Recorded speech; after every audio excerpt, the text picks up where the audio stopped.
I got involved with a man, and we had a many years relationship, and we got married. And then at some point, I realized that I am not healthy. I'm not fully a person, fully Elmari, and I'm not healthy in this relationship. So I started to investigate, why am I not feeling healthy here? And that's only really where I realized that I was people pleasing.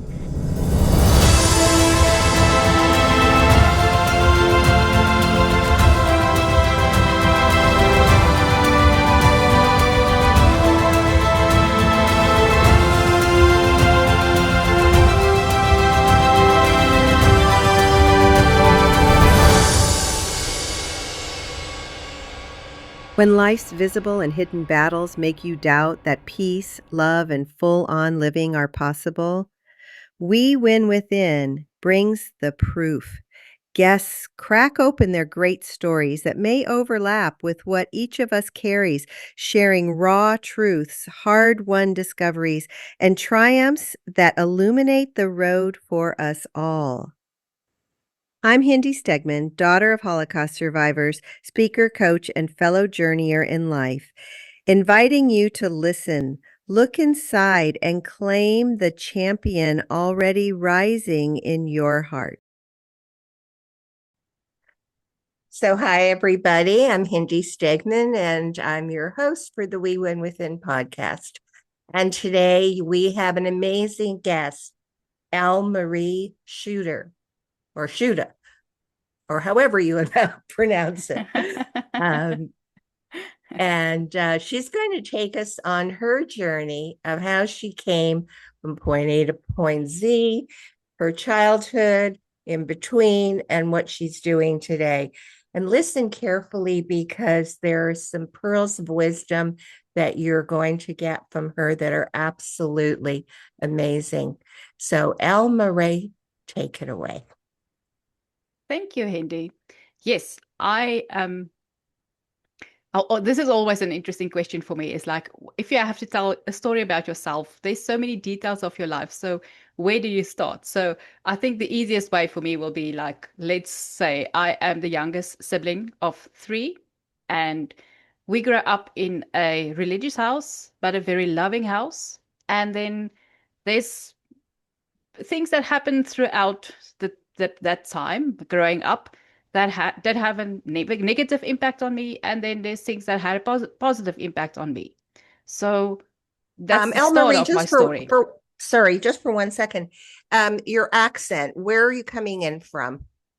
Oh, that's a good question. Yes, I'm coming in from South Africa, and I'm more to the northern part of the country in Pretoria, which is one of the four capital cities in South Africa. So, are you many generations, your family in South Africa? Yes, yes. I don't know who was the first skitter that came to South Africa. Okay. So the environment that you grew up with was mostly similar people from South Africa? Yes. Well, that's also a good question. I am My mother tongue is Afrikaans. Sorry, I almost said South Afrikaans, but my mother tongue is Afrikaans.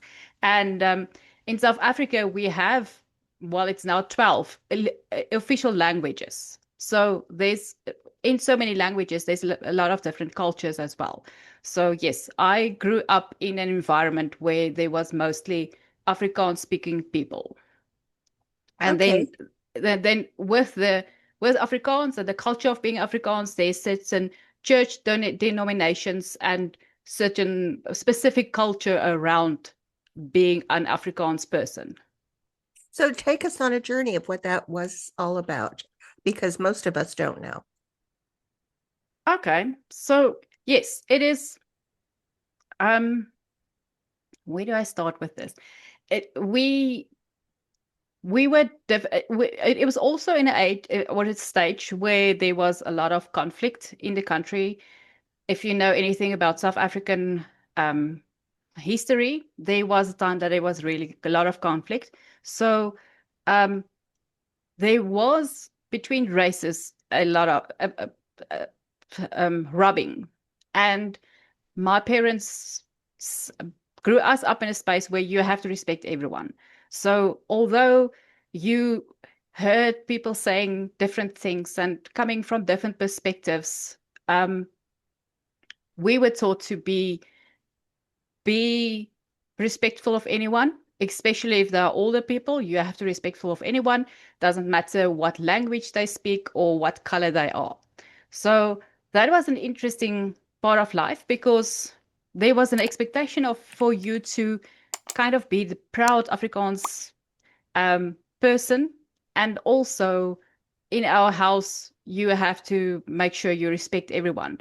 So there was a bit of a where exactly does this fit in, because people around you, if you go to school, there will be funny jokes about different races and stuff happening around you. So um I think it was, I think my parents had a good balance in that, but a part of that was also um not recognizing the truth that there is this friction, there is this conflict, and we need to um, understand each other rather than just hiding from what is happening.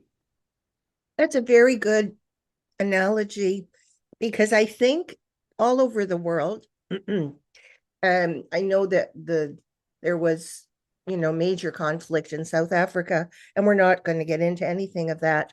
But I think all over the world, people are scared of the other that Yes, they don't know, whether it's language, color, religion.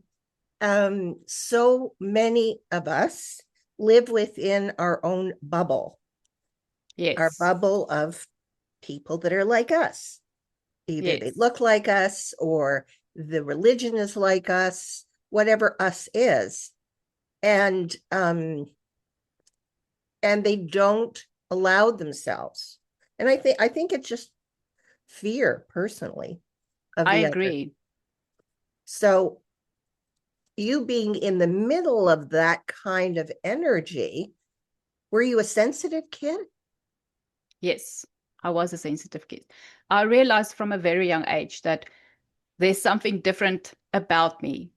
Um, I see things differently, and I see perhaps, or I'm aware of more than the rest of the people around me, and that made me a stranger. That made me the weirdo. So to be safe in my space, I had to hide that, and I tried to not recognize it at all for myself.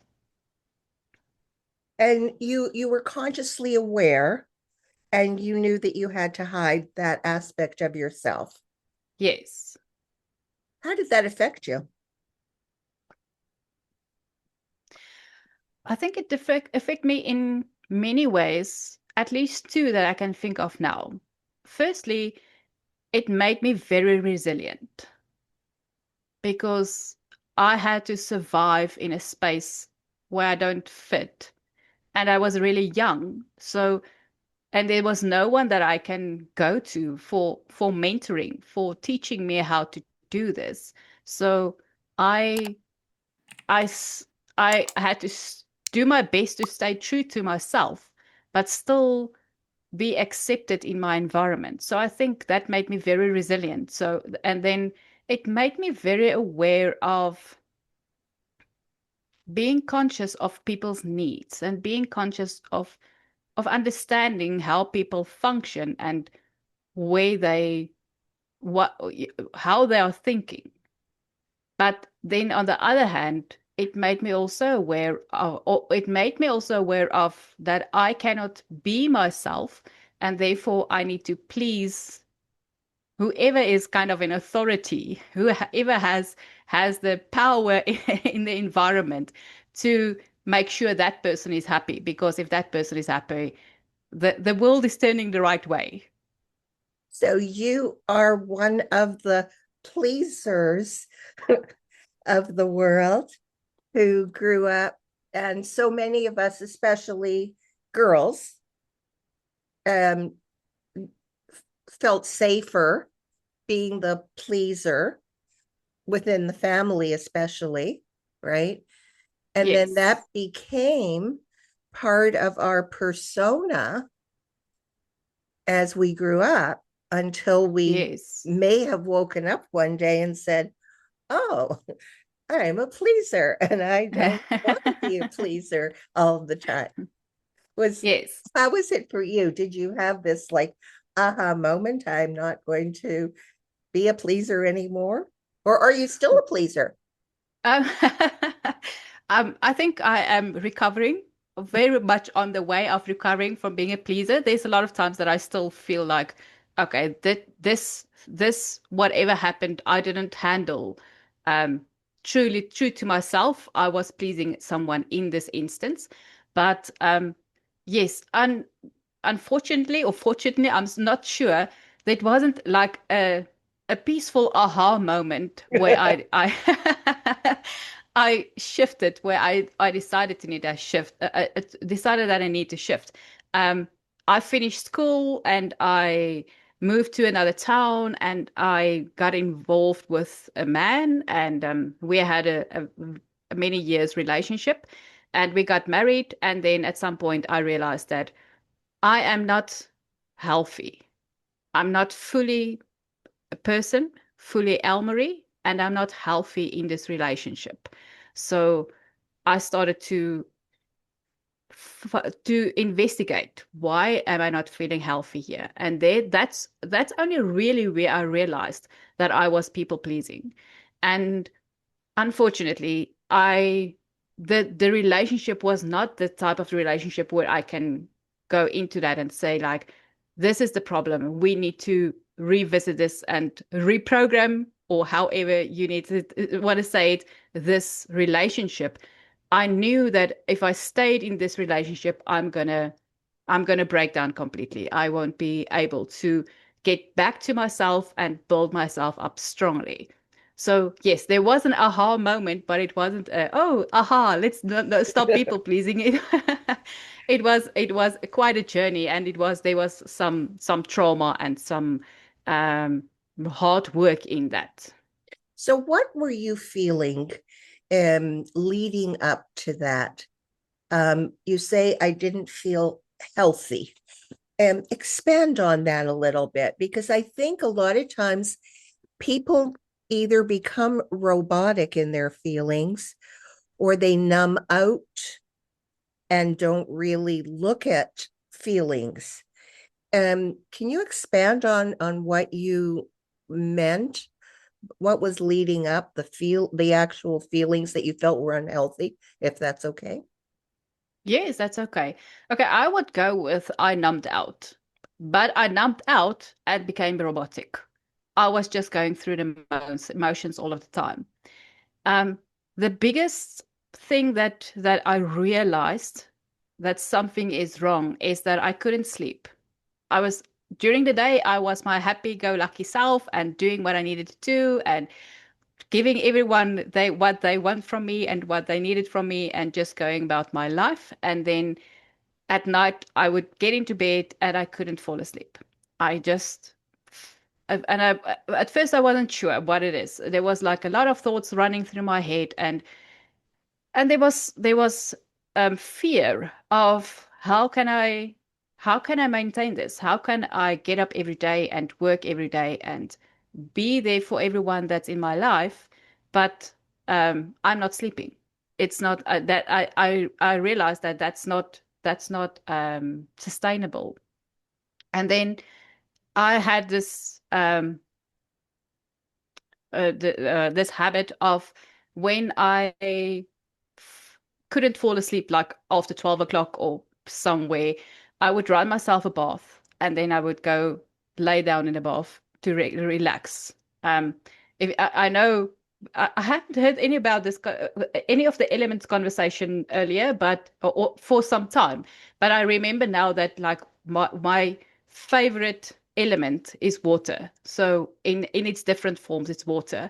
So that was also the thing that helped me to relax. So I would run a bath and would go lay in the bath and relax. And then at least I will have a couple of hours of sleep and will relax enough in the bath to have a couple of hours of sleep before I had to get up to get ready for work.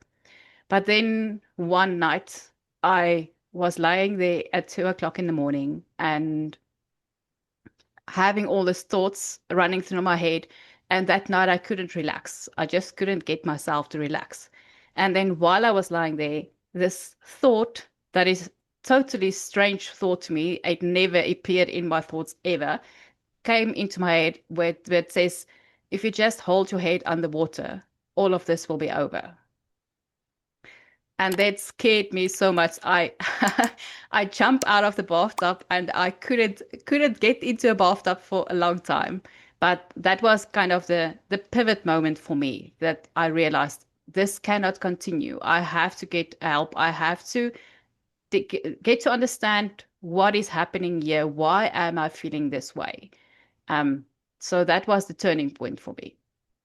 And did you have anyone that you could talk to openly and honestly within your family or close friends? Was there anyone there for you? No, there wasn't anyone there that I trusted enough to speak to about all of this. So that next day on the radio, I heard an advertisement of an a calling service where you can call if you are feeling depleted or depressed or something. So that night I phoned them and this lady was really helpful and she talked me through it and she referred me to um a family counseling organization in my area. And then I booked a session with the counselor, and then I worked with the counselor for a couple of months. But that was the only person that I trusted enough to share all of this with. You know, so often um, people don't want to talk about the dark the dark thoughts that we have. And so many people have at times in your life. And I have interviewed many people, and the thought of suicide is something that comes up for people. It comes up for children, young children. It comes up for adolescents. It comes up for adults because they want the pain to stop. Yes. They don't really want to leave this world. They just want the pain to stop, and they don't know how. And so, fortunately, you had the wherewithal to realize that something had to be done. And I think the more that society is willing to talk about, yes, I've had these thoughts. No, I haven't done anything about it, but I came close. Not necessarily, and what did I do? I loved myself enough. What do you think it was after you heard the voice that really woke you up, Elmari? I think a part of it was this is completely out of character. This is not me. The realization of this is something that don't belong to me. That was a part of it. And then the fear of if I go through with this, um, what is it going to be? But what is going to happen? And also the fear of if I stay the way I am, stay in the troubles and the thoughts and the emotions that is keeping me awake at night. How does the future look? How this is it's not sustainable. That fear of I cannot live this way. So you the universe, if we want to call it that, sent you a message through the radio. Um, Yes. here, here, call us. Yes. And you heard it. And that message might have been on the radio many times and you never heard it. You know, Yes. sometimes when we're ready, when we're really ready, that's when we hear the message, even though the message has been coming for a long time. Yes. That's So true. take us through that journey of going for um discussing what was going on, realizing, there was something better. What was that like for you? Because that also is scary when we start talking about ourselves also, right? Yes. Yes, that's true. That is scary. Um, I think a part of now that you asked the question, I'm trying to remember what did I discuss with this person, and I know there was a lot of that I discussed with the lady, but I can't remember specifics of that. Um, so a part of well, I am the person that if I make a choice and I decide this is what I'm going to do, I do it. Um, I go through with my choice, and I don't do it halfway. So I just decided that I'm going to show up for myself. This is not about the counselor that I'm meeting. This is about me. And I'm going to show up for myself. And it was a bit, there was a bit of struggle to get off from work for that. And I had to go very scary to my manager and tell her I need help, and I've contacted a counselor, and this is what's going to happen. I once a week, or I can't remember exactly how. I think it was once a week. Um, I need this 2 or 3 hours away from work to do this, and um, that was a scary experience. But then I realized that this manager of mine isn't really the hard person that she is as a manager. She has a heart inside of her as well. So she wasn't angry or anything about it. And then I went there and starting to talk. Now that I think about it, starting to talk about these things was hard at first. Um, just for the experience of I have to put this in words now. I have to put this out there. It's not gonna stay inside of me anymore. In a way, it's like the discomfort, you are feeling safe in that. And if you have to change this, it's scary. So I was scary at first. And then also I'm the type of person that when I cry, my voice goes very high pitched and I struggle to speak. So it was, I think the first 2 sessions, there wasn't a lot that I could say because I was crying so much that I couldn't speak that much. But then, yes, I followed through with the journey, and before our last session, the divorce was final. So I got back to the last session, the counselor. Oh, and then just after I got divorced. And there's a bit of a story behind that as well. But just after I got divorced, I shaved off my hair. So I didn't have any hair.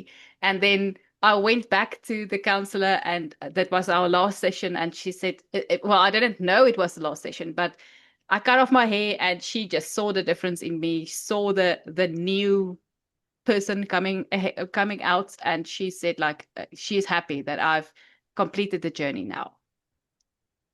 What did your family say when you told them you were going to get divorced? Um, my not the my aunts and my cousins that I know, I didn't tell. There was only a few that I told, and they were supportive.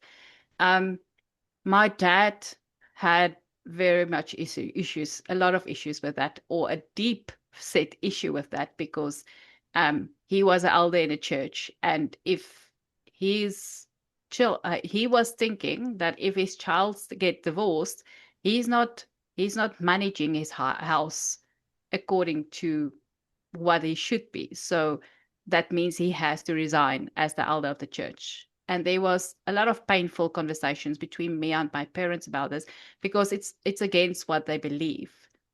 Um, but in the end, the one cousin that at that stage, reconnected with the one cousin that I trusted, and um, I don't know. Yeah, it was one of my uncle's birthdays where I wasn't invited, but my cousin was there, and my parents were there, and he had a conversation with them that I don't know. I wasn't present, so I don't know exactly what it was. But he had a conversation with them, and afterwards, they came straight to me and they said they understand.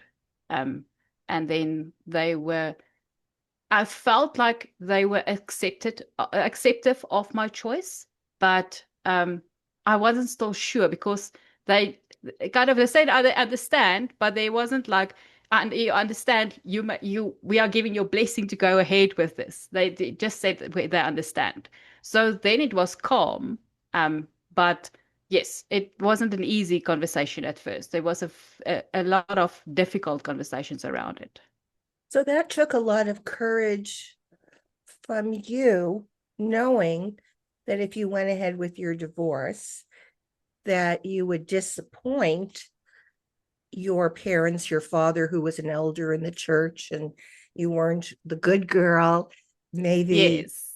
And so um, the courage, I think so many women stay in marriages because they're scared, and they're scared for many reasons, but sometimes it goes back to, what will my mother say, or what will my father say? Will they still love me if I'm not the good girl or the perfect girl or whatever? So kudos to you that you had the courage to do that. Thank And you. did you eventually, did the relationship get better eventually, or it was just accepting but not encouraging kind of thing? Yes, I don't remember. Let me just think. I think it was about 3 or 4 months before the divorce was final that this conversation happened and the parents got back to say to me that they understand. Um, and after that, there was just neutrality. There wasn't any support. There was just neutrality. So my brother has always been, since we were children, my brother has always been my biggest fan and my best supporter. So I asked him to go with me to court and to have it everything finalized. Um, and yes, my brother and this cousin that I'm talking about is the only persons that I feel like they were really supportive and there for me throughout the process. And how long ago was that, Elmari? That was September 2019 that I got divorced. Okay, so take us on a journey. What happened after that? Okay, so after that, um, I think I want to share this just Okay. for the story about cutting my hair off, just before for reference sake, because I feel like that was also a lot of courage, but it was like really turning a new page. So my dad's father, my grandfather, was a postman who left the home very early in the morning. And my dad's older sister had very long hair, and there was always crying in the mornings when this hair had to be brushed out. So as a child, my dad decided that he's not going to allow his daughters to let their hair grow until they can really take care of it themselves. So that was what I grew up with. And then I married a guy who said I'm not allowed to cut my hair. And yeah, had very specific rules about that. So then I got divorced on the Friday and I took the Monday off so I can have some space for myself, be at yeah, some space for myself, not just going back to work on Monday. And then I planned this if beforehand. So that Monday morning, I stood in front of the mirror, and this may be a bit too intimate, but I'm very willing to be vulnerable to that. I undressed, so it's a clear Elmari, just Elmari, And then I stood in front of the mirror and I cut off the pieces of my hair, and then I shaved off the rest. And I really felt like I'm stepping into this new chapter, this new life of mine. And then, yes, there was some struggles around that. After that, I also decided, since I was very young, and okay, so since I was very young, and a part of me being sensitive and being different, I always felt like I have something to give to the world, and there's not enough time if I have to sell 9 hours a day to a job in doing this. So since I was very young, I wanted to be an entrepreneur because that's the only thing I understand of. Either you're going to go get a job and sell your time to someone to have an income, or you have to be an entrepreneur. So then after I got divorced, I resigned and didn't have a plan of how I'm going to make income. There was a fund that's going to pay out, because the fund that I saved up for during the work time. So there's a fund that's going to pay out, and I decided this is the time now. I don't have kids, and I don't have the responsibility of shared assets in the household anymore, in this relationship anymore, and I know that I need time to work on whatever it is that I'm supposed to bring to this world. And then I resigned, and I didn't have any plan. Like I said, I didn't know, like, what is this going to be. So I started with a course at first. Oh, this is an interesting story I also want to share.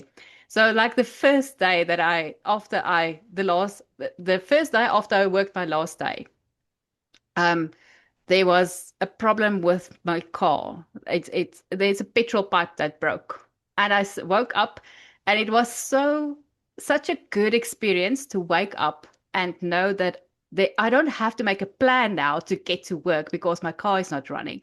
I can simply walk to the part shop and go get the part and come back and put it in. There's enough time for me to do that. So that was such a freeing experience to have that. And then um, in that time, just after I stopped working, after the divorce and I stopped working, I did go through a series of videos about childhood trauma, um, and connecting with the inner child. So that was the first part of me growing and understanding more after working with the counselor of what is happening within me and why is all of this the way it is. And then I started looking at options for how I'm going to get an income. And I started doing copywriting and help a few clients in copywriting. But then I realized also that since I started doing copywriting, I knew this is just a stepping stone. This is not the thing that I'm going to do all of the time. So I did some copywriting, and then the entrepreneurship didn't work out. So in the it's not like I'm an entrepreneur for the whole 6 years, 5 years since 2019.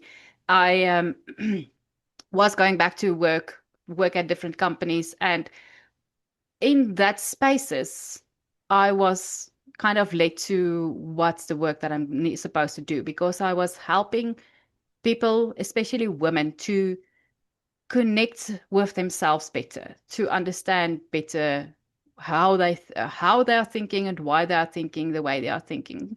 And I realized in, let me think now, in 2020, 2022, 2023, I realized, like, this is what I need to do. I need to work with people, and specifically women, to help them to come from where I was to a journey to make their lives better for themselves, to have more peace and have more joy, and not being burned out and not being living the unsustainable life.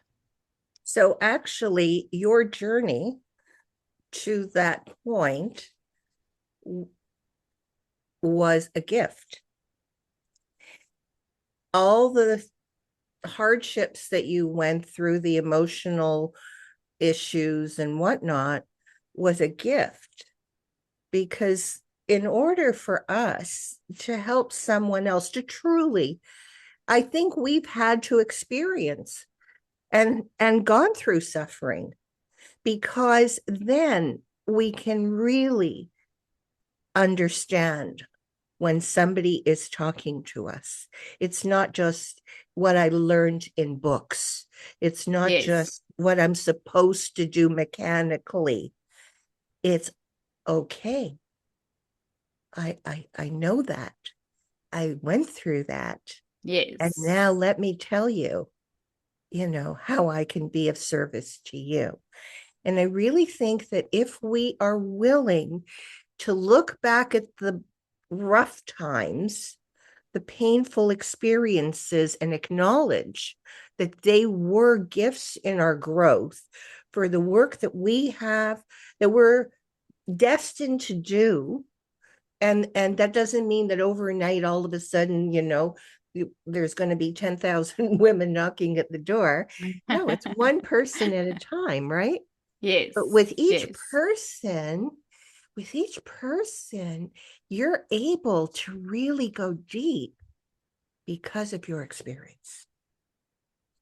I completely agree. It is, I wouldn't have the tool set, if you want to use that word, um, to help anyone if I didn't live the experiences I lived through. But I think even more than tools, if we can get tools, we can go to workshops and get tools. I think just like looking at ourselves naked, I always say, in order to grow, I have to be willing to look in the mirror and look at myself naked, with whatever's going on, and then say, okay, what do I like? What do I not like? What do I want to do? So the experiences, no question, the tools in the toolbox, I believe personally, come from what we learn mechanically. Okay. The emotional, the heart that you bring, the experiences, that's what makes you who you are. The tools are a mechanic. Like the mechanic comes and he's got a toolbox, right? And he's got a screwdriver, the wrench, and all the things he needs for fixing.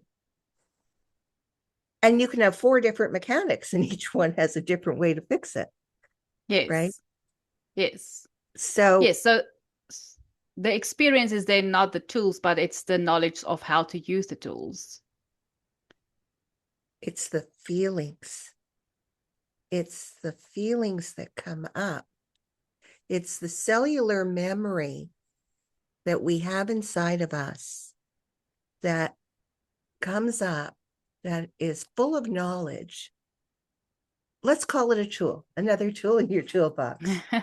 It's the knowledge tool, but not the mechanical knowledge tool. Yes. It's the cellular memory tool. Does that make sense? Yes. Yes, I understand. I agree. And so that's what you bring with your memories. Yes. So, what do you do? How do you help women? Yes, well, so if I can continue with the story a Sure. bit, what happened then at some point is I realized that that was the when I could put a word to the people pleasing, and I realized that what I've been training myself to do is to not be able to people please or not do people pleasing, and then I I didn't. That's not something that I want to market. That's not something that I want to tell people. I can help you not to people please, because it feels to me if you run away from something, you're gonna always gonna run. So if I market, I can help you not to do something, then I'm gonna put you on a path of always to run, and you're not gonna have peace and joy and have the fulfilled life that you're looking for. So at some point I realized, okay, so it's boundaries that helped me to be able not to people please. And that's where I started as a boundaries coach, helping people to women to create intentional boundaries or to set intentional boundaries. Because Give I me an believe, example. Give me an example. Okay, so well, I believe that we are setting boundaries all of the time, which is oftentimes not intentional. So, for example, a mom driving home with the kids and she had a bad day at work and someone upset her or something went wrong there, and then the kids are just playing and having fun and she's frustrated, so she shouts at them.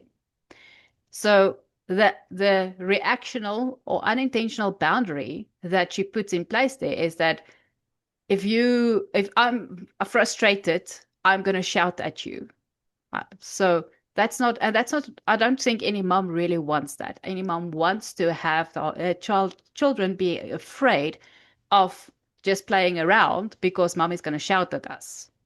And then I want to help people to have intentional boundaries. So in this instance, instead of shouting at your children because you are frustrated, going back to what happened during the day where you were done in or where the frustration started, and decide for yourself what is a boundary that you can implement for yourself there to not be frustrated the rest of the day and take it out on your children. So that may be the boss was upset and he tore up the piece that you typed all morning, worked all morning on. So what are you going to do with that? Can you really change what your boss is doing?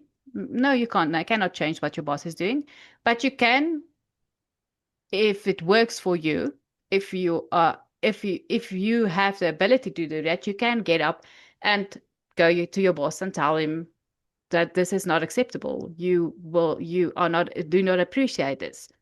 Or you can set for yourself a boundary that says that whatever happens at work, I leave at work. So maybe if it's difficult to do that, you take 5 minutes after you clocked out and go sit in your car and ground yourself again.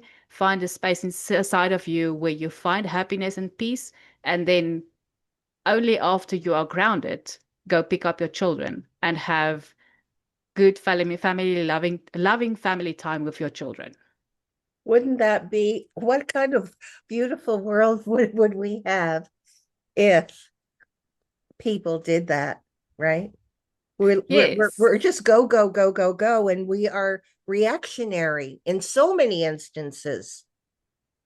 So proactive rather than reactive, but we live in a reactive world. And having that tool in the awareness, you know, would, I mean, it's a gift for you, but it's a bigger gift for your children, isn't it? Yes. Yes.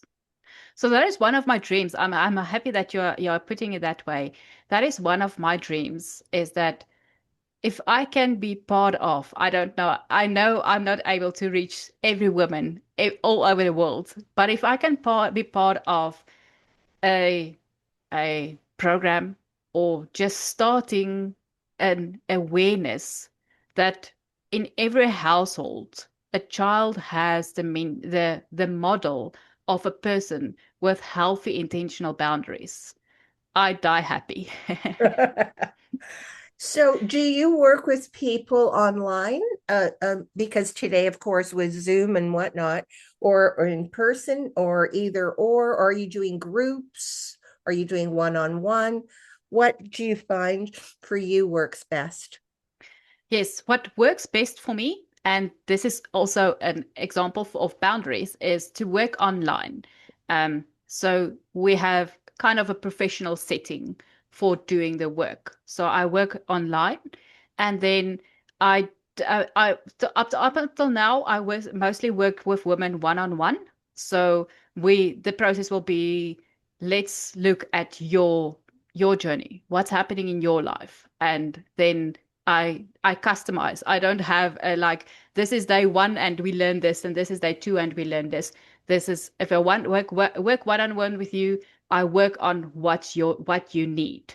So I mostly worked one on one, but last year, end of November, I did a first 8 weeks series where we work on four pillars. But this is basically the pillars of my emotional elixir experience. So the business name is Elmari's Emotional Elixir Experience, and then from this, I created a program called the Emotional Elixir Circle, which is a small group. I don't want to have a lot of people, so we can really work deeply on these issues. So it's a small group where we work for 2 weeks. We work on boundary development, and then 2 weeks we work on self-love, repairing of your relationship with yourself, and then 2 weeks we work on the emotional flow, how our emotions flow, and then for 2 weeks we work on energy leadership. So all that energy that leaks out, that is leaving you tired and exhausted all of the times, how to lead that energy and keep yourself healthy and safe with your energy. So, I'm getting the sense that you also work intuitively with people, Yes. that when you're with someone, you are, I use the word guided, that somehow guided to know what is in their highest and best good. And that's why it's not a cookie cutter situation, Yes. because you are guided to help that person in a let's call it concierge service.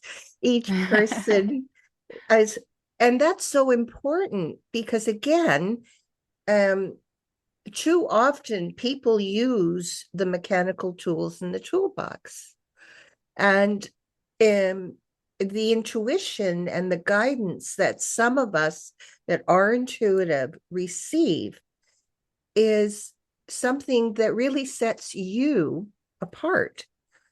Is that, am I going off in the wrong direction, or is that something that you can take ownership of?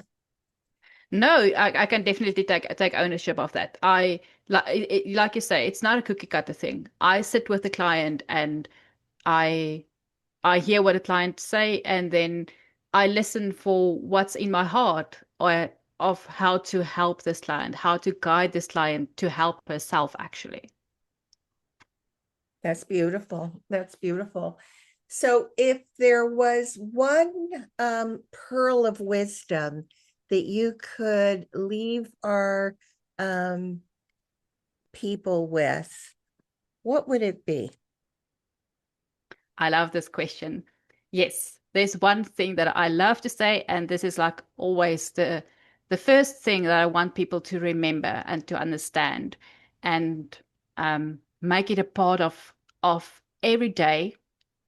Live that every day, and especially whenever they have to make a choice, to ask this question to themselves. And the question is, if I say yes to this, am I saying no to myself? Interesting, because I have a saying that I use every day. When I say no to you, I say yes to me. Yes. And I had to learn how to say no to people because I was a pleaser. And it's okay, because then in my head I say, when I say no to you, I say yes to me. And it's time Yes. for me to say yes to me. So I I love love that. that.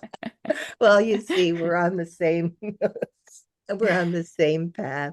Well, Elmarie, Yes. thank you so much. This was so wonderful. And I know that you will be helping so many people, and people can get in touch with you from anywhere in the world. Do you have an age group, more or less, that you work with or you prefer to work with? Yes, it is mostly the people that have reached out to me is like between 25 and 60, I want to say. It's a huge group, but yes, it is. I think that's the age group that's becoming aware for different reasons that what they have been doing is not serving them, and because it's not serving them, it's not serving anyone else. Beautiful. Beautiful. Well, thank you again, and blessings to you and to everybody watching. Bye bye. Thank you.